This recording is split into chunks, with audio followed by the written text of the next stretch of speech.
Bonjour à tous, nous avons décidé de reprendre nos tournages pour montrer que la crise sanitaire ne sape pas notre intérêt pour les mathématiques. Nous sommes obligés de porter des masques et de nous éloigner, mais la vie ne s'arrête pas là. Nous allons aujourd'hui vous parler des nombres dits de Fermat.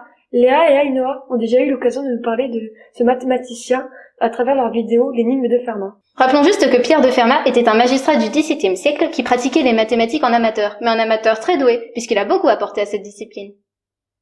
Voyons la définition d'un nombre de Fermat. Un nombre de Fermat s'écrit sous la forme de 2 puissance 2 puissance n, augmenté de 1, n étant un nombre entier naturel. Calculons les premiers.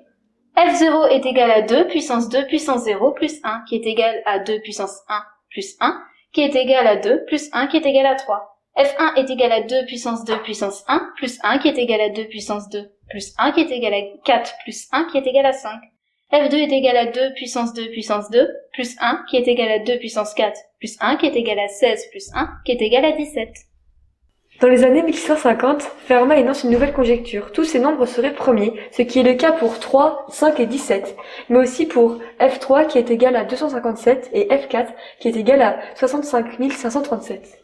Rappelons qu'à l'époque, les calculs étaient tous faits à la main, donc savoir si un tel nombre était premier était très compliqué. Cette conjecture est restée la même jusqu'en 1732, année au cours de laquelle le mathématicien suisse Euler démontre que F5 n'est pas un nombre premier. En effet, il a réussi à factoriser F5, qui est un multiple de 641, qui n'est donc pas premier. Un véritable exploit, car, comme le disait Lily, tous les calculs étaient effectués à la main.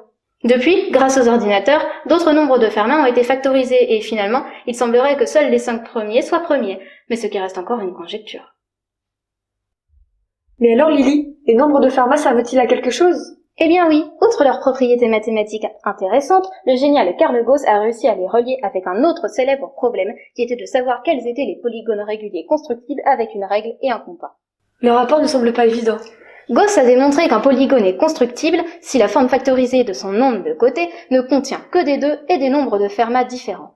Si je comprends bien, le pentagone est constructible car 5 est un nombre de Fermat, et le décagone aussi car 10 est égal à 2 fois 5, mais pas l'heptagone car 7 n'est ni un nombre de Fermat ni un multiple de 2. C'est bien ça, Émilie. L'énéagone, à 9 côtés, n'est pas constructible car 9 est égal à 3 fois 3. 3 est bien un nombre de Fermat, mais il apparaît 2 fois. Il faudra revenir sur cette question une autre fois. On espère que la vidéo vous a plu et à bientôt!